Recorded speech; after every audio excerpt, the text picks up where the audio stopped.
Religión y conflictos.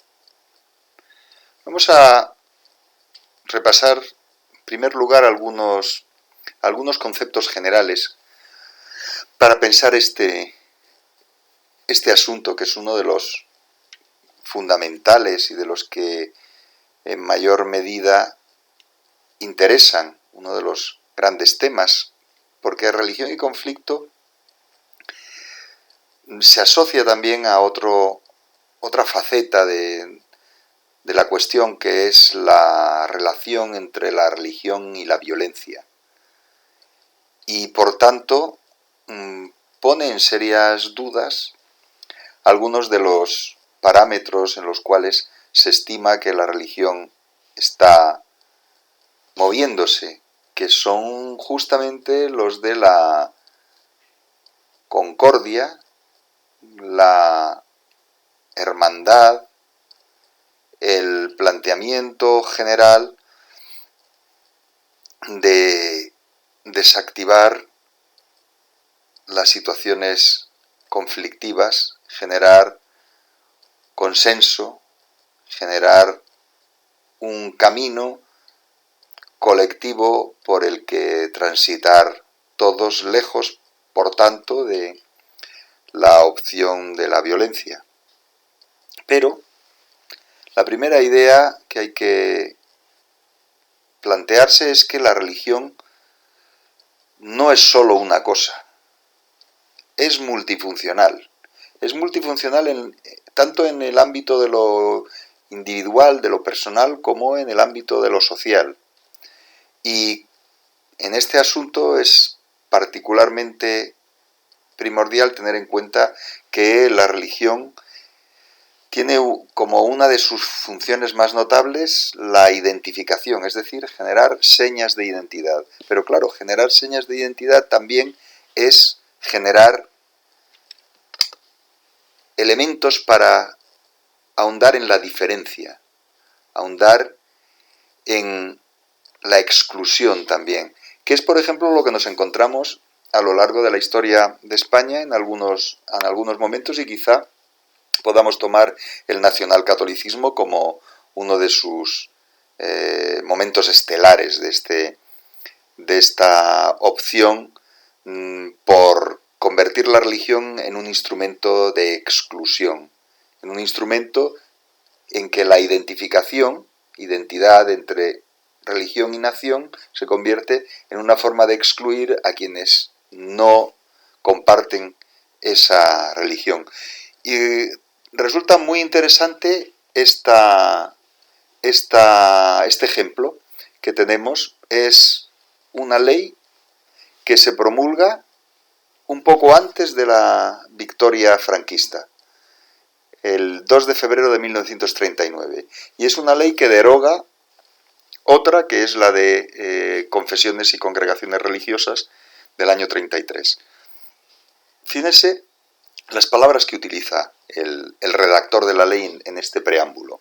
Dice: entre todas las disposiciones de carácter laico, y utiliza la palabra laico, promulgadas por la República, ninguna tal vez tan violenta como la de confesiones y congregaciones religiosas de 2 de junio de 1933, dictada en ejecución de los artículos 26 y 27 de la Constitución de 9 de diciembre de 1931. Y aquí es donde, después de plantear este asunto de laico como lo inadecuado, lo inaceptable, lo laico, da la siguiente vuelta de tuerca, en la cual ofrece una clara descripción de lo que entiende por identidad religiosa y, a su vez, identidad nacional. Ante todo, y estoy volviendo a citar, partía aquella ley de una base absolutamente falsa: la coexistencia en España de pluralidad de confesiones religiosas, cuando es notorio que en nuestra patria no hay más que una, que los siglos marcaron con singular relieve, que es la religión católica, inspiradora de su genio y tradición. Por tanto, está claramente enfocando identidad nacional española con religión católica. Y lo lanza a lo largo de toda la historia, inspiradora del genio y tradición de España. Y, por tanto, plantea como falsedad que haya coexistencia de pluralidad de confesiones religiosas. Dice, no hay más que una, solo una. Por tanto, es un juego con la identidad que, si se dan cuenta, está desidentificando a todo el que no fuese católico, a desespañolizando a todo el que no fuese católico.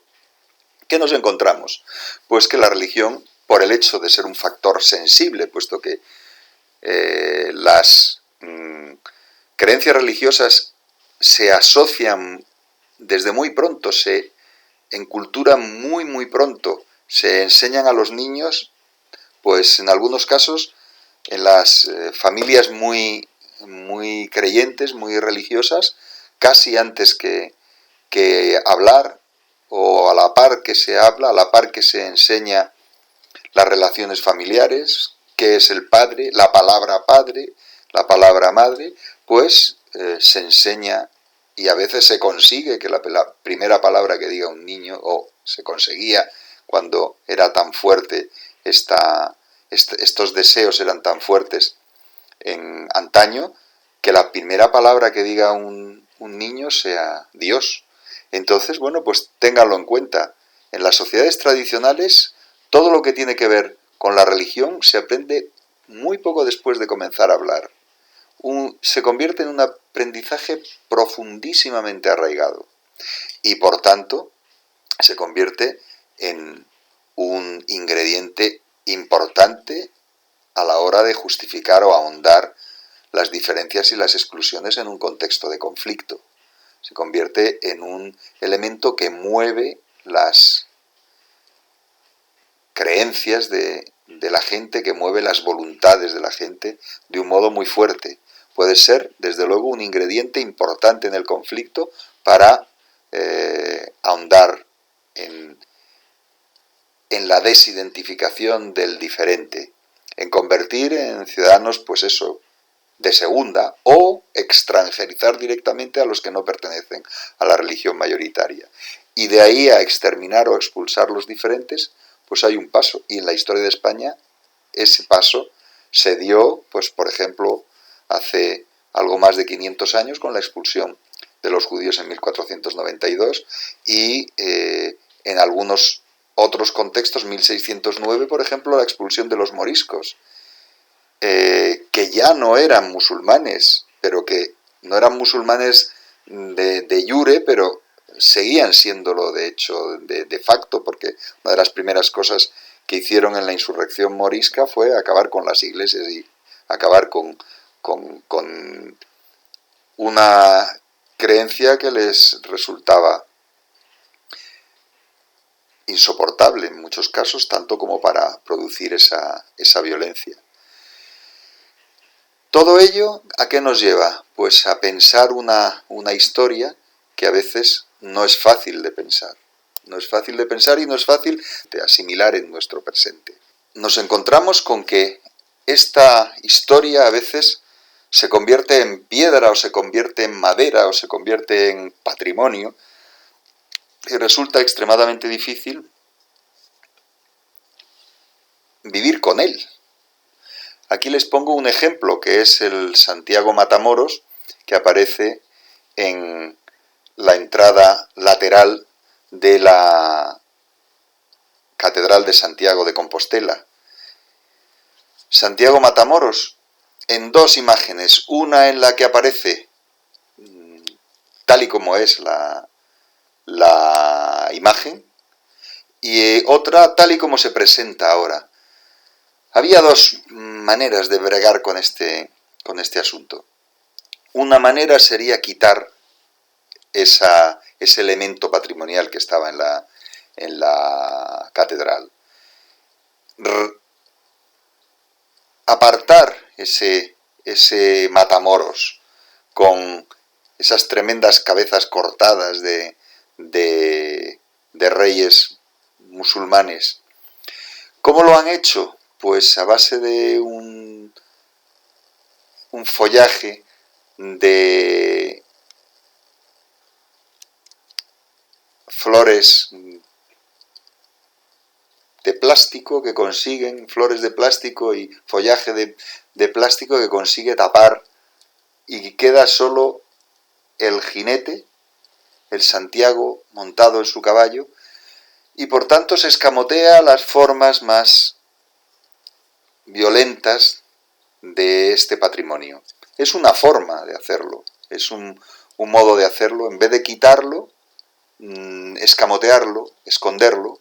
Otra forma hubiera sido explicarlo adecuadamente, explicar que es un momento determinado de la historia que llevaba a que mucha gente pensase la relación con el Islam desde esos criterios, los criterios de la preeminencia de una religión y de el santo que en el caso español la identifica, con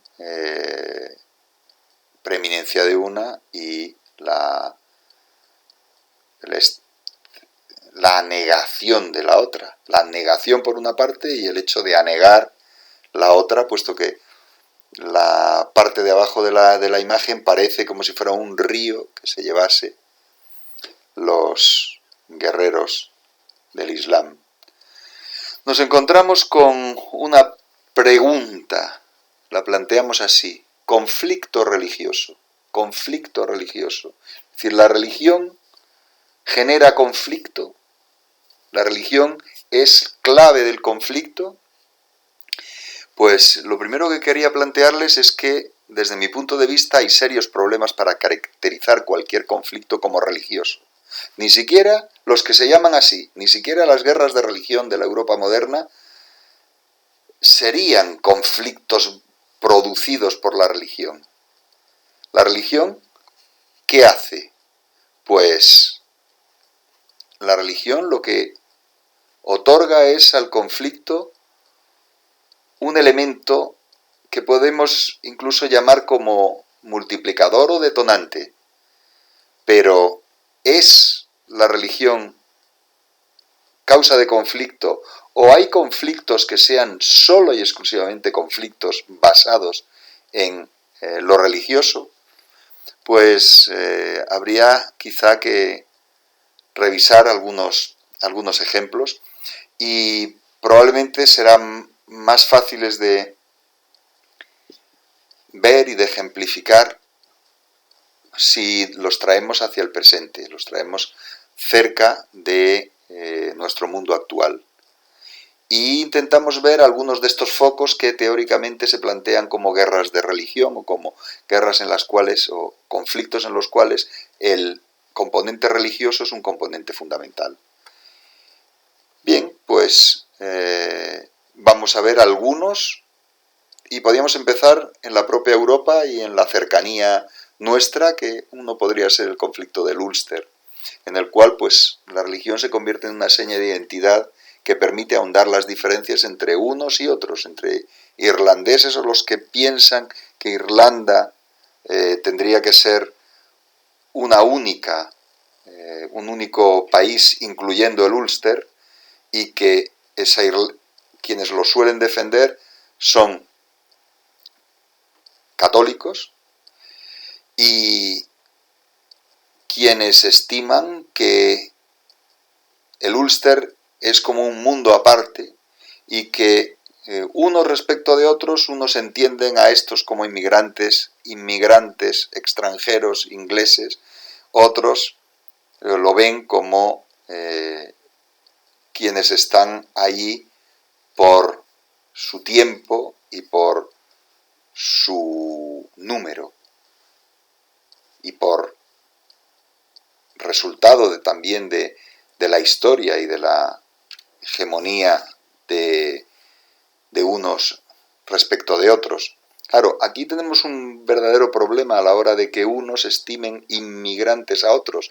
Podemos llamar inmigrante a alguien cuya familia vive en el Ulster desde la época en que en España se expulsó a los moriscos, desde 1609. Podemos plantearlo así, podemos plantear una situación en esos términos, en que la historia pase por delante de siglos y siglos y siglos y convierta la identidad, que podríamos llamar una especie de nacional irlandesismo o algo así, nacional catolicismo irlandés,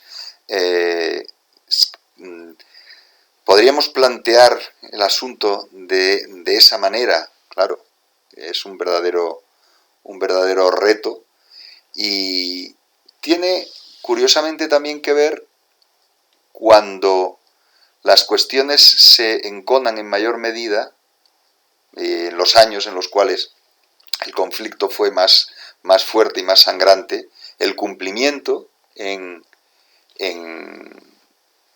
las personas se convirtió en una forma de evidenciar una posición que tenía que ver con la política también. Es decir, el cumplimiento, que suele ser mínimo, por ejemplo, entre los anglicanos de Inglaterra, suele ser mínimo, es probablemente de los menores que hay a escala de todo el mundo, pues de repente entre esos mismos en el Ulster daba la vuelta a los porcentajes. Es decir, que lo que en Inglaterra era pues el 80% que no cumplían, aquí es el 80%, aquí era el 80% de los que cumplían. Y también muchas veces esos juegos de identidad que tienen que ver con la opción religiosa se plasmaban o se plasman, se pueden plasmar en mapas como estos que vemos aquí, la diferencia entre 1911 y 1991, con territorios que basculan del color verde, que es el color de mayor número de católicos, al color anaranjado, que es el de mayor número de seguidores de las distintas formas de cristianismo evangélico, la Iglesia Presbiteriana Irlandesa o la Iglesia Episcopaliana irlandesa. El cumplimiento se convierte en un criterio a la hora de posicionarte, porque no hay otro criterio, no hay un criterio lingüístico, hablan la misma lengua, no hay otro criterio que pudiera ser esgrimido y que fortaleciese esa construcción identitaria, y entonces se convierte el cumplimiento y por tanto la evidencia de una opción religiosa en un elemento clave. Catolicismo para los irlandeses y para los católicos del Ulster se convierte en una seña de identidad y de identificación de unos con los otros, y se convierte el ser católico activo en un elemento clave. En el Ulster el 80% de la población son miembros activos de una iglesia. Hay partidos políticos con una clara orientación confesional, sacerdotes católicos, pastores evangélicos dedicados a la política. Es decir, un liderazgo comunitario, no solo religioso, sino un liderazgo comunitario de todo tipo, político y de todo tipo. ¿Qué ocurre con la religión? Que se convierte en un signo externo clave en la identificación de la población y hasta en la elección del lugar en el que cada cual se sitúa en una geografía que intenta poner fronteras a las identidades de unos y otros, poner fronteras a los conflictos, y generando por tanto una topografía religiosa y unos problemas de percepción del territorio muy determinados y de toma de simbólica del territorio por medio de procesiones, por medio de la impermeabilización religiosa de unos barrios respecto de otros, la socialización y todo lo que hay alrededor de esa socialización encuentra en los ámbitos religiosos un elemento primordial en el que manifestarse. Se socializa uno en la iglesia, y la socialización incluye, por supuesto, todo lo que tiene que ver con la nupcialidad. Entonces, digamos que una de las formas de organizar una socialización de una persona es en el entorno de lo que encuentras en tu iglesia. Por tanto, pues un camino para encontrar esposa o esposo es la iglesia. Y por tanto, se ahondan las identidades una generación detrás de otra. Ese es un elemento importante a la hora de entender las capacidades que puede tener la religión para pasar la prueba del tiempo y pasar también esa prueba que los sociólogos denominaban los procesos de secularización. En este caso, la religión sigue teniendo un peso importante a la hora de marcar las fronteras y marcar las posiciones. Y de ahí que el cumplimiento sea tan superior al que se hace en las zonas limítrofes europeas, en que esa forma de no cumplir, ese modo de apartamiento de las identidades fuertes que construyen las religiones, pues se evidencia. Hay otros lugares en los cuales podemos encontrar esas implicaciones de religión y territorio, pues por ejemplo el fuerte conflicto que hubo en la antigua Yugoslavia, que vemos aquí bien expuesto en estos dos mapas. Son dos mapas en los cuales el catolicismo aparece en color azul, la ortodoxia cristiana aparece en un color más morado y el islam en color verde. Encontramos 1990, antes de que empezase el enfrentamiento, y es muy interesante pensar la Yugoslavia de antes de ese enfrentamiento, la Yugoslavia comunista, en la cual no había, la religión no era un elemento de identificación de unos respecto de otros. No consistía la religión en un fácil argumento para separar unos de otros. 1990, una fecha fundamental porque es la caída de los comunismos, la caída, la transformación con la caída del muro de Berlín, la transformación de un modelo de entender el mundo como era el bloque comunista en otra cosa. ¿Y qué nos encontramos en muchos países? Pues que las élites pasa por encima, podríamos decir la historia, pasa por encima. Las élites comunistas no superan el cambio, desaparecen o incluso son violentamente quitados de en medio. Por ejemplo, lo que ocurre en el país que está con frontera con la zona serbia, es decir, en Rumanía, en que la familia que gobernaba, la familia Ceausescu, son asesinados, son quitados de en medio, un liderazgo que se desfonda completamente. Bien, pues en el caso de la antigua Yugoslavia, pues nos encontramos con esta situación en 1990.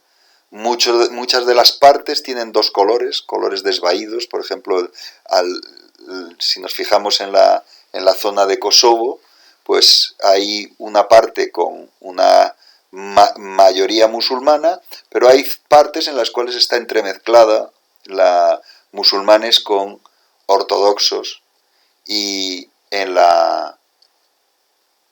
en toda esta zona ocurre lo mismo. En Bosnia-Herzegovina incluso tenemos hasta la mezcla entre católicos, musulmanes y ortodoxos, todo ello interconectado. En otros territorios, como en la Krajina croata o en el norte de Croacia, zonas entremezcladas entre católicos y ortodoxos, lo mismo que en la zona norte de frontera entre Croacia y Serbia también encontramos toda esta mezcla, o en la Voivodina, en el norte, al norte de Serbia, pues encontramos también toda esta zona mezclada. Y de repente en 2001, tras algo que algunos han denominado limpieza étnica, que fue esa guerra terrible de la que algunos de sus líderes antiguos comunistas consiguieron perdurar, y consiguieron perdurar por medio de convertirse en ultranacionalistas religiosos, ultraortodoxos, por ejemplo, pues encontramos un mapa en que los tonos intermedios han ido desapareciendo. Por ejemplo, en la zona de Croacia, en la Krajina, queda poquísimo de esas zonas en las cuales había mezcla. O, muy interesante, la frontera entre unos y otros, que antes era una frontera permeada y que unía, como podemos ver aquí, unas zonas con otras o lo que encontrábamos en Banja Luka, por ejemplo, estas mezclas entre católicos y ortodoxos, que de repente se rompe con una frontera cerrada en que la identidad ortodoxa sirve a su vez para establecer una identidad nacional de serbios, y la identidad católica sirve para establecer una identidad nacional croata. Y no digamos lo que ocurre en Bosnia-Herzegovina, o también en la zona de Kosovo y en la zona de Montenegro. Es decir, una limpieza étnica, en realidad lo que nos encontramos es con una construcción de fronteras en que la religión se convierte en un elemento clave. ¿Un elemento clave para qué? Pues para conseguir mantener, en algunos casos, las viejas élites redefinidas, ¿no? Redefinidas.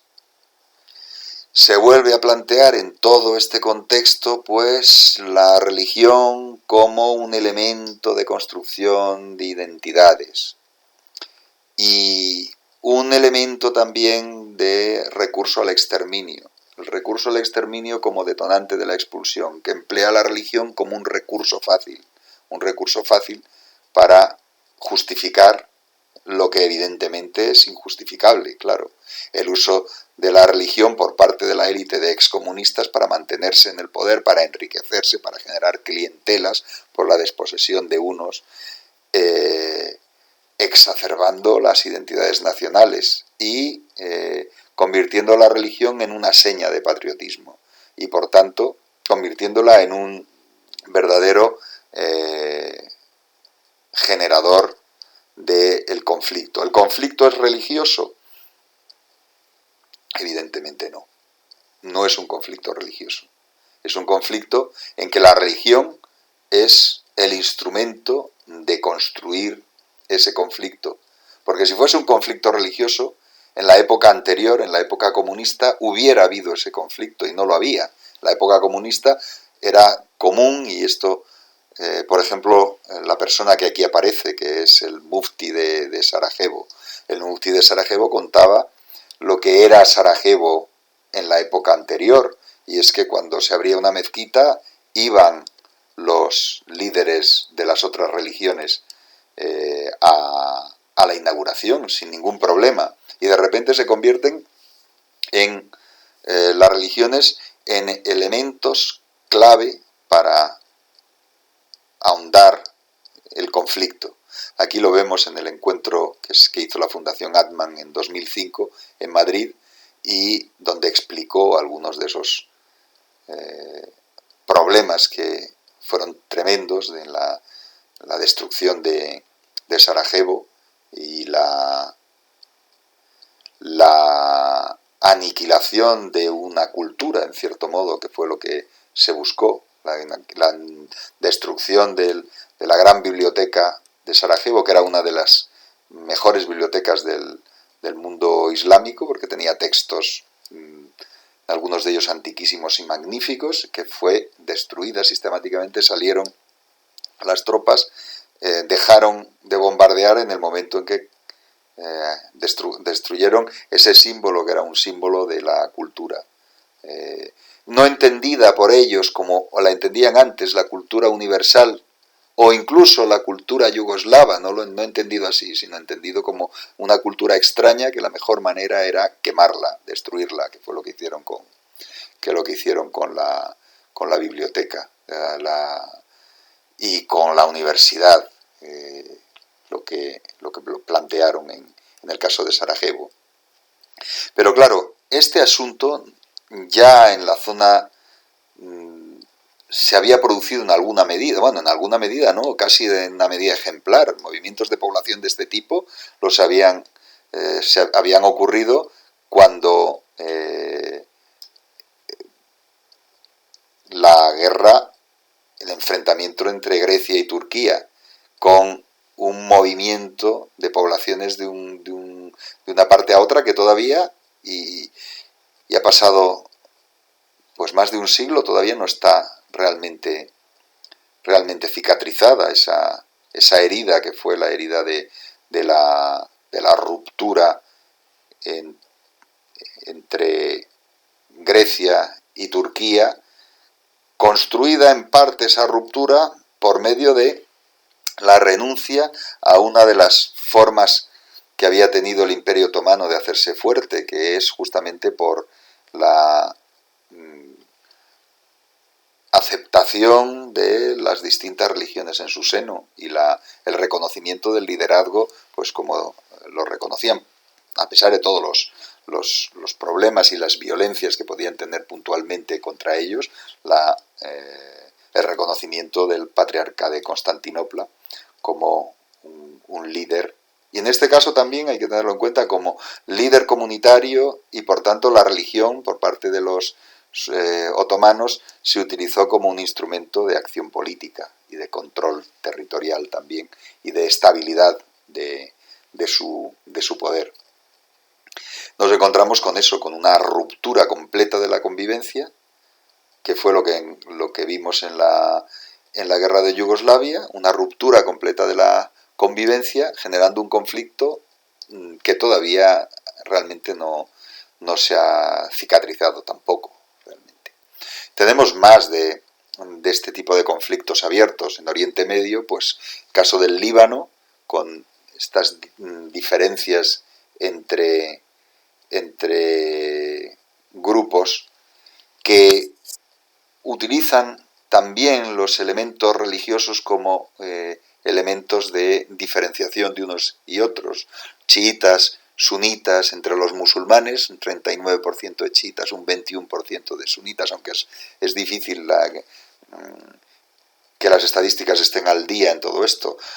8% de drusos, que en algunos casos son vistos indudablemente desde el punto de vista de la identidad religiosa, no son tenidos por musulmanes, salvo que para alguna componenda política convenga que estén en ese contexto, pero con sus formas muy particulares de entender la religión. Evidentemente la base es una base musulmana, pero con idiosincrasias propias las que tienen los drusos. Los maronitas, que son más o menos un 19%, católicos, pero con ritos católicos de lengua árabe, con ritos muy antiguos en sus ceremonias, y unidos pues a Roma, que reconoce desde una época muy antigua, algunos plantean que desde siempre, que nunca estuvieron separados de la línea, digamos, principal cristiana de comunión, y otros pues plantean que es el siglo XII cuando esa opción por el acercamiento al catolicismo romano les lleva a estar en ese contexto en el que están ahora mismo, es decir, que son miembros del catolicismo, pero con rituales que desde luego no son los rituales en latín en absoluto, sino tienen un ritual en árabe y un ritual además mucho más antiguo que los rituales que son comunes en el catolicismo romano, uno de los más antiguos. Luego hay un 10% de cristianos orientales de todo tipo, tanto ortodoxos, es decir, tanto en comunión con y que reconociendo la, digamos, primacía simbólica del patriarca de Constantinopla, como de otras formas de cristianismo oriental, como armenios, etcétera, y hasta un 1% de protestantes. Un estado con una multiplicidad de religiones hasta la guerra civil, a partir del año 1975, y a partir de ahí se convierte la religión en un elemento de conflicto, de enfrentamiento, de ensañamiento entre unos y otros, y una forma de ahondar en enfrentamientos geoestratégicos que tienen mucho que ver con la posición del Líbano, la disolución del Imperio Otomano, cómo repartieron las potencias occidentales, Francia y Gran Bretaña, todo ese territorio para, en cierto modo, anular las posibilidades que tuviese de fortalecimiento, pues los estados que fueron en algún momento grandes capitales del mundo, ese estado nuevo creado que llamaron Siria y que tenía su capital en Damasco, es decir, la ciudad del califato omeya, y que intentaron pues que la salida natural de Damasco al mar Mediterráneo se encontrase con un estado que fue el Líbano, ahí creado, un estado que tapase y obligase a acceder a una salida al mar mucho más al norte, no esa salida, digamos que natural, algo parecido a lo que hicieron en el caso de Irak, que es otra de los países creados a base de líneas y que albergaba otra de las grandes capitales del Islam, fue Bagdad, la capital del califato abásida, y en este caso no fue la salida al Mediterráneo como en el caso de Siria, sino la salida al Golfo,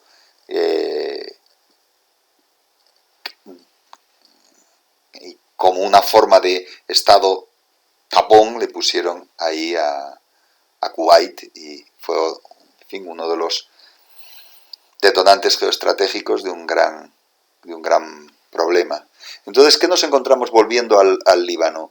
Pues con un estado multirreligioso en que esas diferencias entre unos y otros no eran significativas y de repente se convierten en completamente significativas, completamente claves, empieza a verse con susceptibilidad por parte de los sunitas que los chiitas tengan familias muy numerosas, porque se ve como que se entiende como que hubiese una política de anegamiento por parte, un anegamiento biológico de unos respecto de otros, que los chiitas reproduciéndose de esa manera lo que hacen es romper el equilibrio y con unos libaneses sunitas mucho más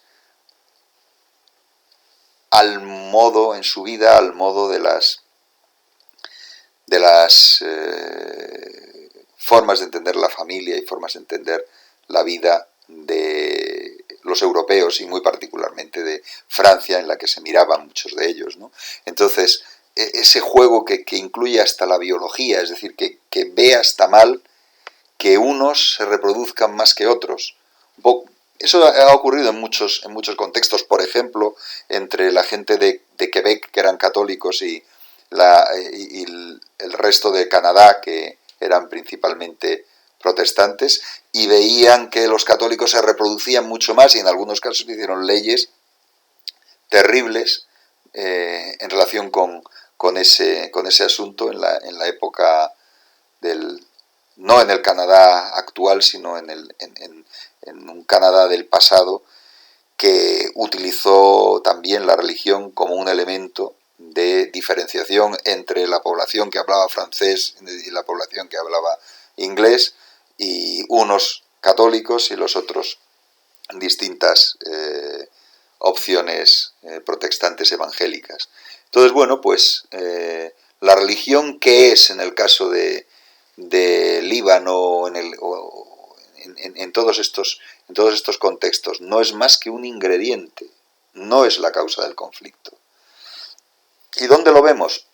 Pues en que en el conflicto del Líbano muchas veces las alianzas son diversas y no juegan, la religión como tal no juega como una faceta fundamental, juega como una faceta fundamental para determinar unos grupos respecto de otros, pero no juega en las alianzas, porque a veces se alían unos con otros y la religión no tiene que ver con esas opciones, sino que a veces los chiitas no se juntan con los sunitas, sino que optan por otros caminos, y los sunitas optan por otros caminos que los que normalmente, entre comillas, se pensarían que serían los que elegiría un musulmán. O los cristianos entre ellos. Unos pueden optar por caminos diferentes de otros, cuando todos son teóricamente cristianos, pero unos están en una línea, unos son católicos y otros son de las distintas fórmulas orientales que podemos encontrar. Y ese juego de alianzas múltiples y cruzadas es un elemento más a incluir en este modelo de pensar el caso del Líbano. El caso del Líbano, que esta multirreligiosidad no había dado problemas. Esta mezcla de opciones religiosas no había dado problemas. Y de repente se convierte en un elemento definitorio de unos respecto de otros. O el caso de Israel-Palestina, con los problemas en que evidentemente no podemos decir, es un conflicto que se conoce más por estar tan presente en la prensa, tan presente en las opiniones de unos y de otros, ¿no? Y es más fácil defender que lo que nos encontramos es ante un punto clave en la geoestrategia actual, un conflicto multicausal en el que la religión es un elemento más, es un elemento detonante de algunas formas de desidentificación del otro, que pueda llevar hasta la destrucción del otro, pero y la expulsión del diferente, la explotación del diferente, el deseo de destrucción de unos respecto de otros, etcétera, ¿no? Y este juego que encuentra, casi podríamos decir que, analizado desde el punto de vista del análisis del estudio del conflicto, encuentra en Jerusalén un punto álgido. Jerusalén se convierte casi en el símbolo, una Jerusalén que pudo haber sido un punto clave de desactivación del conflicto. Una Jerusalén que evidentemente está en el centro de las ideas, de los imaginarios del judaísmo, pero también de los imaginarios del Islam y también de los imaginarios del cristianismo. Una Jerusalén, aquí lo vemos en las catacumbas de la Villa Torlonia, en que se representa la Jerusalén celeste como la ciudad de la promesa mesiánica. El templo, aquí lo vemos en el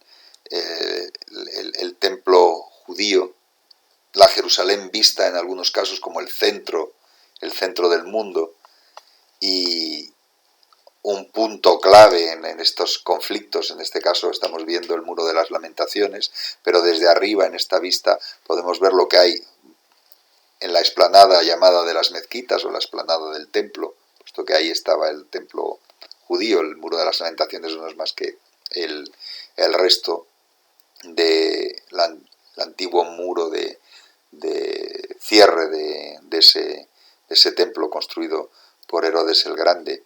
Y esas mezquitas, la Al-Aqsa, que la tenemos aquí, y el Domo de la Roca, que tenemos aquí, con una de ellas con una forma extraña para lo que podríamos entender por una mezquita, con un valor patrimonial extraordinario, uno de las primeras construcciones del mundo islámico triunfante, acabada en el 691, con forma octogonal, es decir, una forma extraña para una mezquita, pero muy simbólica, o esta que es la mezquita Al-Aqsa, que sí que es una mezquita como tal. ¿Qué nos encontramos? Con que Jerusalén se convierte y incluso el templo, la zona del templo, la zona de las mezquitas, el monte del templo, se convierte en un símbolo de una ciudad repartida, dividida, enfrentada por una parte, pero también simbólica de el interés de tres religiones por ella: del cristianismo, del islam, que imagina la ascensión de Mahoma justamente desde Jerusalén, o que en el primer islam hacía la oración hacia la ciudad, y por supuesto en los relatos del islam.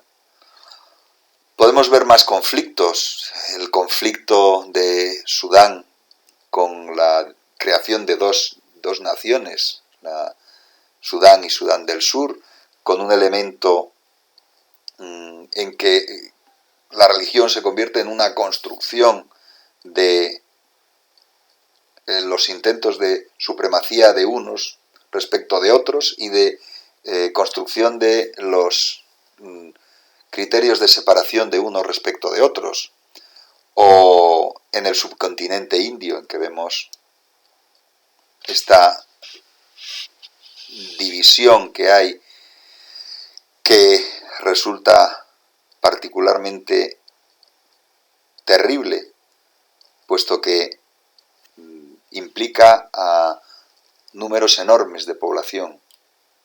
Es una minoría el Islam en la India.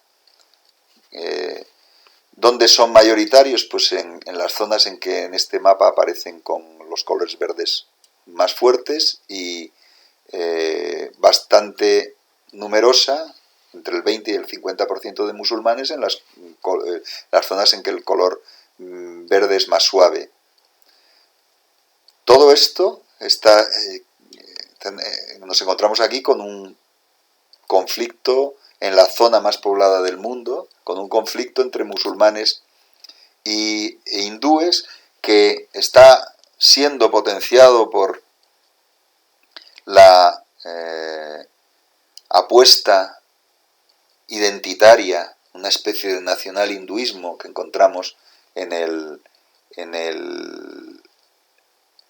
algunas de las opciones políticas que ahora mismo están liderando la India, y que estiman que los musulmanes han de marchar o marchar porque quieran irse a los Pakistanes, a Pakistán o a Bangladesh, o retornar y volver a hacerse hinduistas, con esa idea que algunos defienden de una identidad entre nación y religión, y que plantea serios retos y serios problemas. Es uno de los grandes problemas que surgen a la par que surge el de Palestina e Israel, a la par. 1948, la disolución, que es uno de los grandes retos del mundo contemporáneo, la disolución del Imperio Británico, en estos dos puntos que generan serios, muy serios conflictos y que plantean grandes interrogantes, grandísimas interrogantes. Ahora mismo hay una abierta, la que tiene que ver con, y estoy insistiendo un poco en los temas patrimoniales, con el patrimonio, porque muchas veces hay una pregunta sobre qué hacer con el patrimonio, qué hacer con formas patrimoniales que ahora mismo resultan, como veíamos en el Matamoros al principio, resultan extrañas para nuestra sensibilidad, completamente alejadas de nuestra sensibilidad. Pues tenemos ahora mismo abierto un frente en relación con este asunto que tiene que ver con la ciudad de Ayodhya y la mezquita que construyó el primer emperador mogol, Babur, que fue nieto de Tamerlán y que fue uno de los elementos para demostrar el control y la islamización del norte de la India a partir de 1527. Estamos hablando de un asunto de plena actualidad, como ahora veremos, pero que sus raíces hunden en el siglo XVI. ¿Qué ocurrió en estas imágenes que estamos viendo? Pues en 1992, todo un movimiento de esto que podríamos denominar nacional hinduismo planteó que había que destruir la mezquita de Ayodhya porque fue construida encima de un templo de el dios que ellos estimaban en sus relatos que había nacido en ese lugar, que es Rama. Rama había nacido en Ayodhya y ahí estaba el lugar del nacimiento de Rama sobre el que se hizo un templo y que el emperador Babur mandó destruir y construir encima una mezquita. Es un asunto que encontraremos en muchos otros ámbitos. Por ejemplo, en el caso español hay que reflexionar sobre ello al hablar, por ejemplo, de lo que hay en Córdoba, eso que llaman mezquita, eso que otros llaman catedral, mezquita catedral, ese ejemplo de lugar que fue cristiano, que luego fue musulmán, que ahora es cristiano, pero que antes de ser cristiano fue de otras opciones religiosas anteriores. Siempre son lugares que tienen una larguísima historia implicada la religión en esos puntos, que tiene un valor, podríamos llamar casi numínico, casi relacionado con lo sobrenatural, y que se convierte, cuando ocurren este tipo de asuntos que vemos aquí, se convierten en un elemento definitorio de una opción política y de cómo una opción política puede llegar a tomar fuerza gracias a ejemplificar sus intereses y sus puntos de vista, ejemplificarlos por medio de hacerlos piedra o, en este caso, de destruir las piedras o de destruir los monumentos. ¿Cómo se ha cerrado este asunto que tuvimos en 1992, esa destrucción de la mezquita de Babur, la Babri Masjid de Ayodhya? ¿Cómo se ha resuelto? Que incluyó además matanzas de musulmanes en la ciudad. ¿Cómo se ha resuelto? Pues en noviembre de 2019 el Tribunal Supremo Indio ha fallado a favor de los pleiteantes hinduistas y se devolverá el terreno a los que promueven la construcción del templo de Rama. Es una sentencia que está muy conectada con la situación política actual y el gobierno actual de Narendra Modi, con una ideología alineada en muchos puntos de vista con estos supremacistas hindúes que habían movido la acción que llevó en 1992 a la destrucción de la mezquita. Y lo encontramos incluso, hay un libro que es este de Mark Tully sobre el Kumbh Mela, la Kumbh Mela. Kumbh Mela son las peregrinaciones más multitudinarias que se dan probablemente, bueno, en el mundo actual y probablemente casi en la historia. Peregrinaciones multitudinarias de millones y millones y millones de peregrinos. En el Kumbh Mela de Allahabad, que es Allahabad o Prayag, que es como ahora lo quieren denominar por encima del nombre Allahabad, es un nombre que tiene reminiscencias musulmanas, entonces quieren, o reminiscencias de otra historia que está conectada una con otra, ¿no? Y ese juego de los nombres a veces es clave en los instrumentos para ahondar el conflicto. Entonces, en este Kumbh Mela de 1989 plantea Tully que ya se estaba organizando lo que 3 años después fue la destrucción de la mezquita Babri, la mezquita de Babur. Entonces es muy notable cómo son acciones que emplean la religión como un elemento de construcción de un discurso político. Y ese discurso político a veces juega con momentos anteriores y momentos posteriores, y momentos en los cuales el poder político ha optado por unos puntos de vista respecto de otros. Hasta en la historia de la India, por ejemplo, Akbar, el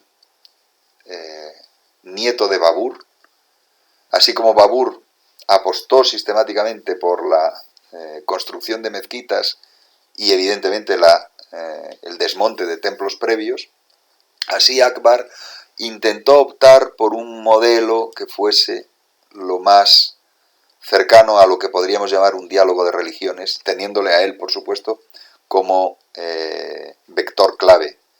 Una acción política por parte de Akbar, también lo podemos ver, acción política que utiliza la religión para conseguir un imperio en el cual las diferencias religiosas no fuesen elementos clave en la multiplicación de los conflictos. Y duró lo que duró él, y optó por incluso crear pues una especie de culto común en el que se reconocieran todos, y aquí vemos esta representación en la cual hay pues desde católicos hasta hindúes, musulmanes, mazdeístas, seguidores de Ahura Mazda, jainas, en fin, había de todo alrededor de Akbar, un intento de dar un paso por encima del conflicto religioso para construir una especie de concordia religiosa, pero hay que tener en cuenta que también es una acción política. También es una acción política porque Akbar lo que quería era sustentar su imperio de la manera menos conflictiva y que las religiones no fueran un elemento conflictual en su imperio. Pero ¿qué es lo que nos encontramos que hace su bisnieto Aurangzeb? Pues Aurangzeb, 2 generaciones después, plantea directamente otra vez la destrucción de los templos. La orden de destrucción de templos de Aurangzeb es muy característica. Les cito directamente esa orden de 1669. Su Majestad, empeñado en establecer el Islam, ordena a los gobernadores de todas las provincias que destruyan a la mayor urgencia las escuelas y templos de los infieles y que acaben con la enseñanza pública y la práctica de la religión de estos descreídos. Es decir, que juega Babur por una parte, Akbar por otra y Aurangzeb por otra, caminos en los cuales la opción del poder es sustentar su fuerza por medio de la violencia. Y las opciones que defienden esta especie de nacional hinduismo entran en este juego, pues, con ese tipo de argumentos. Pero los argumentos detrás, ¿qué es lo que hay? Pues una acción, un peso de la política indudable. Un peso, ahora mismo, si analizamos toda esta zona que estamos viendo del norte de la India, un peso indudable de la geoestrategia, un peso notable. Y hay más conflictos, pero quizá lo que convendría es centrarnos en una reflexión general. La religión, en estos ejemplos que hemos estado viendo, la religión, ¿qué papel juega? La religión es un elemento clave para que el conflicto se produzca, es decir, sin la religión no habría conflicto. Esa sería la gran pregunta. Sin la religión no habría conflicto. Pues muy probablemente sin la religión el conflicto tomaría otros caminos y lo que nos encontramos es que la religión puede actuar como ingrediente en la agudización de los conflictos. Pero claro, nos encontramos lo mismo, que momentos en los cuales la religión se convierte en un elemento clave en la agudización de conflictos, momentos y lugares en los que la diversidad religiosa no genera en absoluto conflictos, sino hasta, podríamos denominar, riqueza cultural. Y resumiendo, ¿qué encontramos? Pues que la religión en los conflictos violentos no es la causa principal. La religión en los conflictos violentos lo que encontramos es que es un pretexto, una excusa para multiplicar el conflicto. Y las causas principales son de carácter geoestratégico, económico, etc., ¿no? Y este análisis no está lejos del que hizo uno de los grandes historiadores de la antigüedad, como fue Tucídides, que diferenciaba entre prófasis y aitía, diferenciaba entre pretexto o excusa y causa real, utilizando un sistema de determinación de las razones, porque es un elemento clave intentar entender cuáles son las razones de que ocurra una cosa determinada en la historia. Podemos decir cuáles son las causas que llevan a que algo se produzca y no se produzca es otro elemento. Entonces es clave en este análisis de causas lo que planteó desde el principio Tucídides, utilizando una metodología que era una metodología que aplicaban los médicos. Los médicos griegos discriminaban entre el pretexto del que se valía la enfermedad y la causa real. El pretexto podía ser que doliese una parte del cuerpo, pero la causa real podía estar en otro lugar. Y lo importante no era curar el miembro que dolía, sino atajar la causa real. Digamos, ahí es donde radica, y con el asunto este médico se ve más claramente. El problema, la verdadera causa, es la que genera la enfermedad, no el síntoma de la enfermedad. El síntoma de la enfermedad no es la causa puede ser otra y la sintomatología puede manifestarse de otras maneras. Lo mismo nos encontramos con la religión. La religión es un síntoma, pero no es la causa está en otro lugar. Y por eso, pues, hay que enfrentar, desde mi punto de vista, desde mi posición personal, hay que enfrentar los análisis sesgados. Por ejemplo, el que usó Samuel Huntington al hablar de choque de civilizaciones y plantear que, por ejemplo, la civilización islámica, tal y como la entiende, es una civilización radicalmente antioccidental y antimoderna. Es decir, plantear que la religión puede ser un elemento clave a la hora de que la acción política vaya por un camino determinado. y ese camino determinado sea incompatible con otros caminos. Eso es lo que hay detrás de esa idea del choque de civilizaciones. Desde mi punto de vista, eso es darle a la religión el valor de causa real, cuando en realidad es excusa para algo que es distinto que hay detrás, ¿no? Estimar la religión como un factor clave, como una causa real en los enfrentamientos, puede denotar una opción ideológica clara, que podemos entenderla como fundamentalista o como de cinismo político, que es lo que podemos encontrar en algunos, por ejemplo, que consiguieron sobrevivir al conflicto de Yugoslavia, manteniéndose en el poder, sobrevivir en el poder al conflicto de Yugoslavia por medio de ese cinismo político de utilizar un pretexto para prender un fuego y dar a entender o mostrar a todos que es causa real lo que en realidad era un pretexto y por tanto era una especie de juego de sombras, podríamos decir.